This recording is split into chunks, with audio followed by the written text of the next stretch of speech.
still morning. It's just later in the morning than it was yesterday. But we had some doctor's appointments this morning.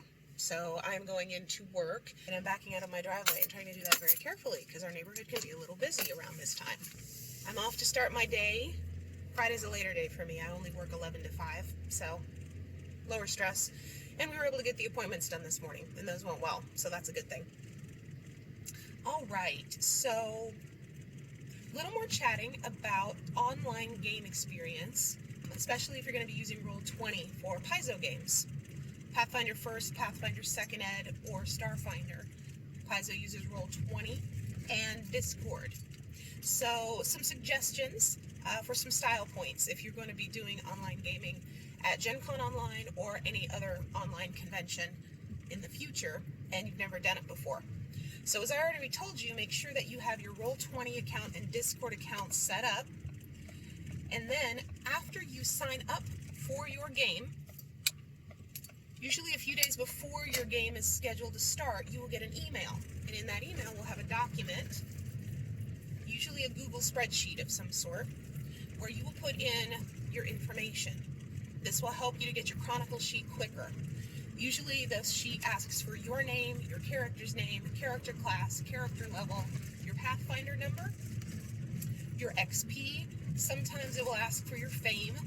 Sometimes it will ask for your gold. It will ask for your faction or any secondary factions that you have. It might ask you about boons. It might ask you if you've been doing anything in the time between your last game. So have you been crafting an item? Have you been doing any traveling? Have you been training a certain skill? So make sure that's in there. As I said, it will help the GM to prep and have the Chronicle sheets almost ready to be done. So then as soon as your game's over, they will try to email them to you or send them to you through Discord within about an hour or two. So you get them back pretty quickly electronically. Also, keep checking in on Roll20 before your game goes live, because some GMs will open up the game before your game day so that you can put in your character sheet on Roll20. Do that.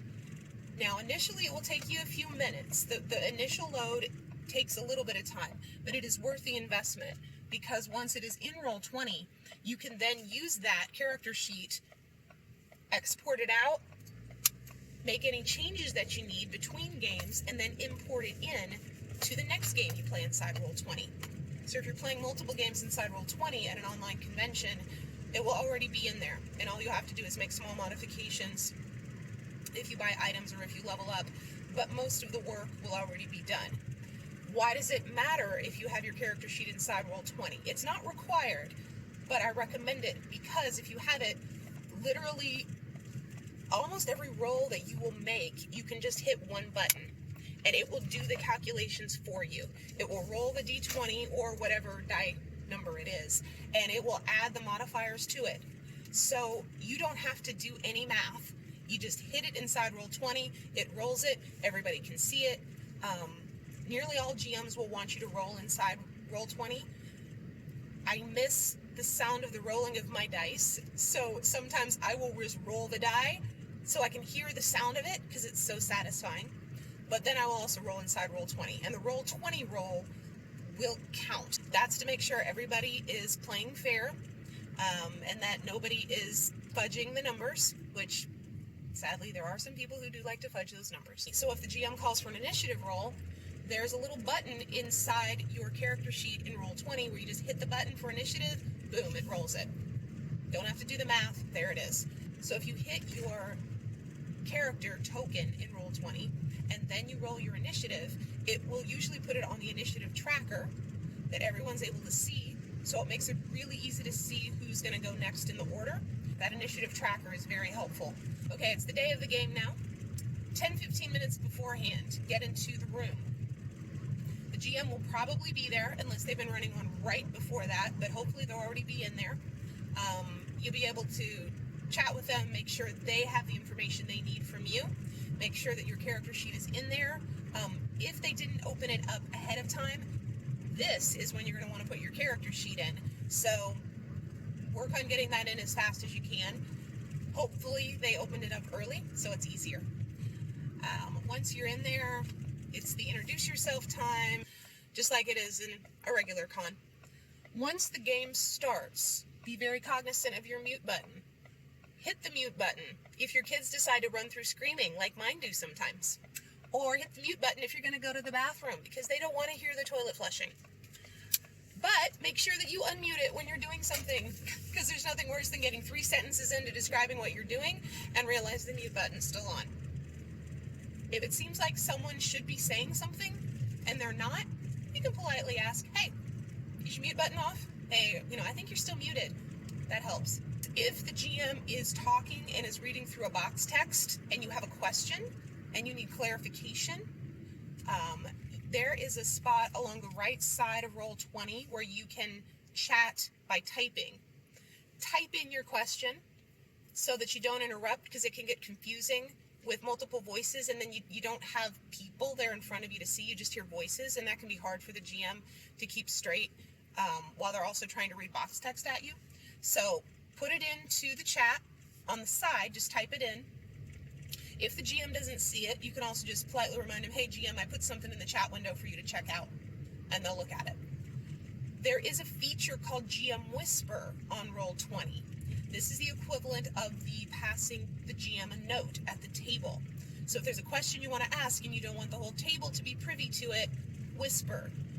It will show you at the top. It'll give you instructions at the top of that chat bar explaining how to do that. It's like /whisper GM, and I forget if there's like a space, but it'll give you the instructions at the top. Scan in a picture for a character token.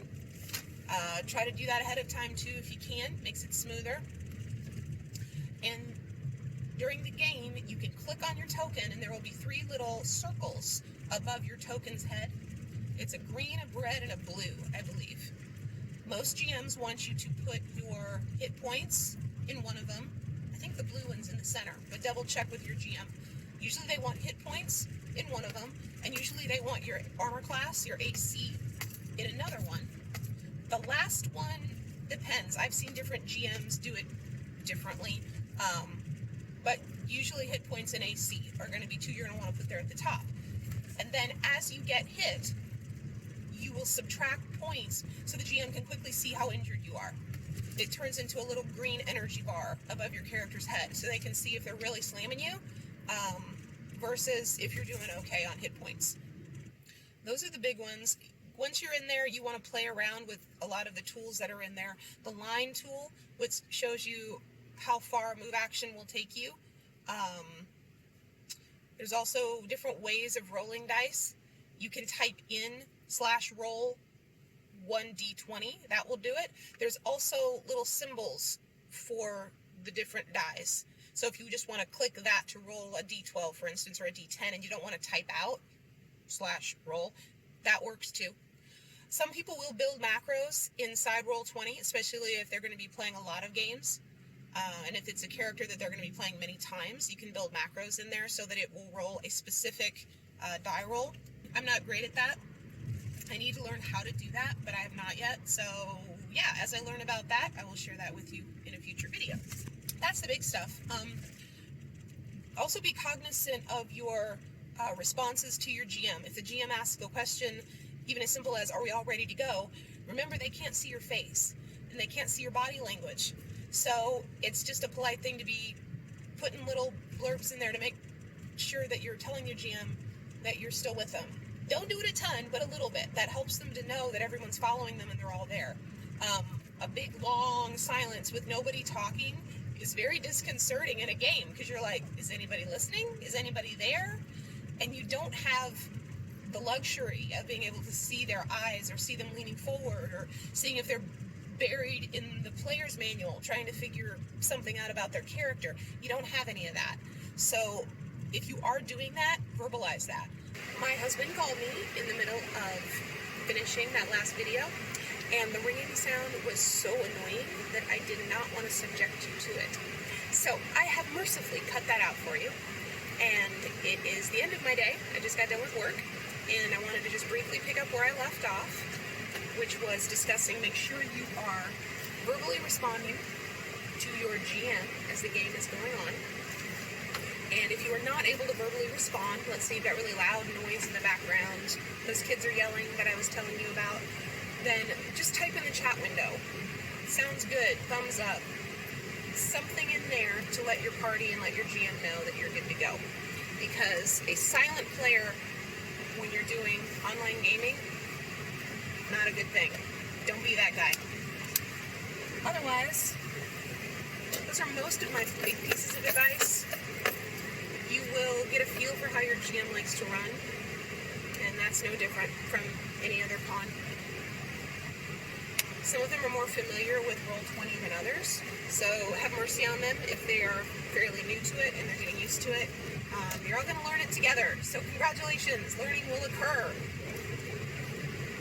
Usually they get you your Chronicle sheet by email or Discord within an hour or two of the game, especially in a con setting, because they're running lots of games, and so they're trying to make sure that they get the Chronicles out to people quickly.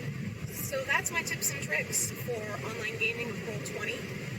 I'm sorry I don't have Roll20 here in front of me, but I'm in my car, so that would not work well. Might see if I can run the idea by Josh or maybe Don Martyr about actually showing you a screenshot of Roll20 and kind of talking you through it and how we do it. Need to talk to him and see if it's possible to do that, but I think that would be helpful, especially for those of you who've never seen Roll20 before. So, leave me a comment down below if you have any other questions or issues that you wonder about for online gaming, especially with Roll20 and Pathfinder, 1st, 2nd Ed, and Starfinder, and I will do my best to help you out. In the meantime, I'm on my way home, and we are going to go to some friend's house for some yummy, yummy dinner. So, hope you have a great day, night, whatever it is. This is Dr. Deb, signing off.